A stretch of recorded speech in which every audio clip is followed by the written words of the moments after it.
Oi, gente, eu sou a Lara, Eu sou o Alex. a gente é da Minhocaria e hoje a gente está aqui no pátio da Minhocaria, pátio de compostagem, para começar a gravar essa série chamada de Descomplicando a Compostagem. Não porque ela seja complicada, mas porque as pessoas que complicam com muitas dúvidas e muitas questões. Então hoje a gente vai falar, hoje nos próximos episódios, a gente vai gravar um pouquinho de tudo sobre compostagem, falando como funciona e por aí vai. Nessa série a gente vai falar sobre resíduo, rejeito e 4 tipos de compostagem. Tem muito jeito de compostar seu lixo, mas aqui no Minhocaria a gente trabalha com 4 tipos, então a gente vai estar partilhando os jeitos que a gente conhece de compostar aqui. E a Lara falou, descomplicando a compostagem, não porque é complicado, mas porque as pessoas não conhecem e acabam complicando. Não é um tabu, é uma coisa fantástica e bora lá que hoje é dia. Bom, gente, então para começar nesse primeiro episódio, a gente precisa falar o que vai para a compostagem, certo? E aí, para poder falar isso, eu quero voltar um pouquinho. 10 anos atrás, em 2010, surgiu uma lei federal chamada PNRS, que é a Política Nacional dos Resíduos Sólidos. E aí é essa lei que fala pra gente, que dá a definição de todas as coisas. Então, por exemplo, a gente fala muito em lixo, mas na verdade não existe lixo. Existe resíduo e existe rejeito. O lixo, como a gente conhece, seria o sinônimo de rejeito. Rejeito é tudo aquilo que eu não consigo aproveitar de jeito nenhum.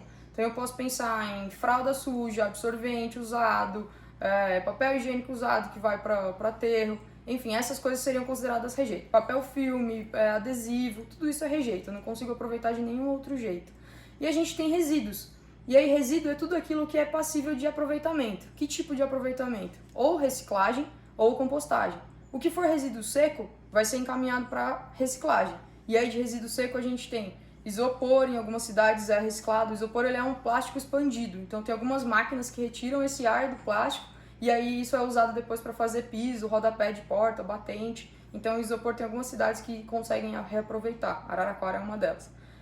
Metal, então de latinha, alumínio, plástico, papel, vidro, tudo isso que é resíduo seco a gente encaminha para reciclagem, para cooperativas de reciclagem, para empresas de reciclagem.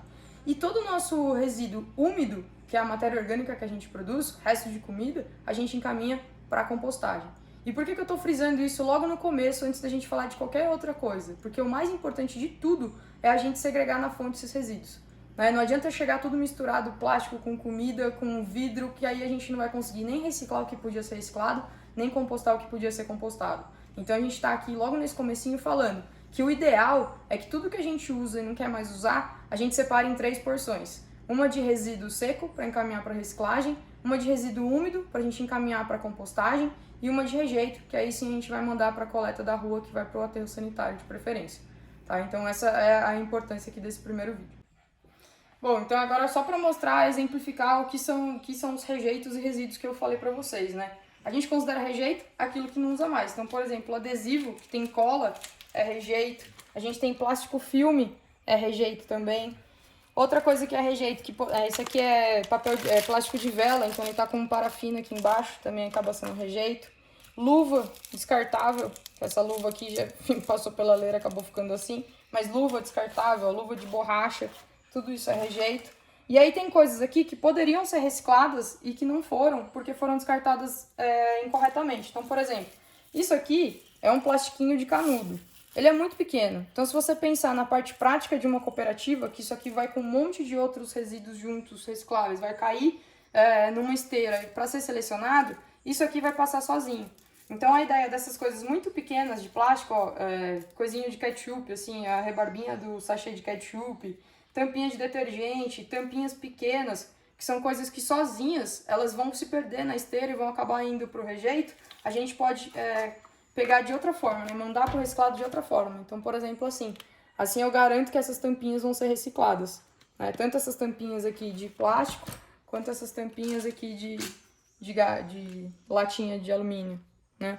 Então, aí, coisas muito pequenas é legal a gente juntar para mandar para reciclagem, porque senão elas vão passar direto pela esteira e não vão ser recicladas, tá? Outra coisa aqui para mostrar também que a gente tem, eu falei do plástico filme, né? Que o plástico filme é uma coisa que não é reciclado.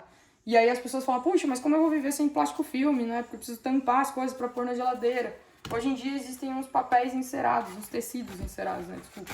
Ele é um tecido feito com cera de abelha, que ele, com o calor da mão, ele toma a forma do vaso, por exemplo, aqui, desse tapoé, né? Eu vou colocar aqui, aí eu coloquei a comida e quero guardar. Eu vou fazer isso aqui e vou fechando ele. E a minha comida vai ficar aqui dentro E aí você não precisa usar tampa, você não precisa usar o plástico filme. Com o calor da mão mesmo, ele vai tomando a forma desse suporte aqui, né? Desse pote. E aí você pode guardar na geladeira. E aí você não gerou resíduo. E ele dura uns 6 meses se usado com frequência, senão dura até mais. E a gente elimina o uso do plástico filme da nossa vida. Outro substituto também que dá pra gente fazer são sacolinhas compostáveis. Então tem aí, às vezes a gente pega no mercado sacolinha biodegradável ou que eles falam que é reutilizável tudo bem, né? Mas o biodegradável é degradado biologicamente. Só que na verdade essas sacolas de plástico, muitas vezes que estão escritas biodegradável, elas não são. O que elas vão virar é microplástico. E aí que já tem, no oceano a gente já tem mais microplástico do que peixe nos oceanos, né? Então a ideia é dessa sacola, essa aqui é uma sacola compostável que a gente pode jogar na composteira com minhocas ou sem minhocas, que a gente vai falar no próximo vídeo, e a gente consegue decompor ela em até 6 meses também na natureza. Outra coisa legal da parte dos recicláveis, essa aqui é uma caixa de pizza, certo? Geralmente não, né? Coisas engorduradas não devem ir para reciclagem, mas eu posso colocar, por exemplo, isso aqui para compostar. Esse papel aqui, ou mesmo essa parte de baixo da caixa que está engordurada, eu posso colocar na composteira, tá? Posso picar ela e jogar por cima como matéria seca. Essa de cima eu não posso porque tem tinta. Então essa tinta aqui me prejudica a colocar numa composteira com minhocas. Então essa parte de cima que não sujou, a gente manda para reciclagem. Essa parte de baixo que acabou ficando suja, a gente manda para compostagem. Uma coisa extremamente importante que a gente precisa saber, antes de mandar qualquer coisa para reciclagem, a gente precisa lavar esse reciclado, tá bom? E pode ser um lavar só de passar água, tipo, ó, bebeu cerveja, joga lá e joga fora, o ketchup aqui, você dá uma lavadinha, abre isso, lava e manda limpo isso para reciclagem. Por quê? Porque pensa, por exemplo, que isso vai ter que ficar na sua casa alguns dias armazenados até o dia de coleta, que geralmente não é todo dia que passa a reciclagem. Então vai ficar, sei lá, uma semana na sua casa, isso vai pra coleta, vai ficar mais uma semana, no mínimo, por exemplo, até ser triado. Pensa numa caixinha de leite, por exemplo. O restinho de leite lá no fundo dessa caixinha, o cheiro que vai ficar quando a pessoa que tiver que trabalhar com isso for pegar. Então, e já tem estudos comprovando que você gasta menos água lavando o seu reciclado e mandando para reciclagem do que usando um copinho novo, por exemplo, né, copinho descartável. O pessoal fala, mas se eu usar um descartável e jogar fora, gasta menos água do que eu lavar o meu copo de vidro ou o meu copo de plástico durável. É mentira, tá bom? Você gasta menos água lavando do que a água que é utilizada para produzir um novo copinho. Então é extremamente importante que vocês lavem todos os recicláveis antes de mandar. Isso, aliás, é um dos índices que a cooperativa daqui, por exemplo, ela coleta uma quantidade absurda e ela não consegue reciclar tudo que ela coleta. Principalmente por causa disso, porque as pessoas mandam material errado, mandam material sujo, mandam material misturado. Então é muito importante lavar sempre os recicláveis antes de mandar para reciclagem. A gente tem, então, um baldinho de orgânicos, que é legal. Esse aqui é um pouco grande, né? Porque a gente deixa no chão, mas você pode ter um menorzinho para deixar em cima da pia, para você colocar os restos de comida.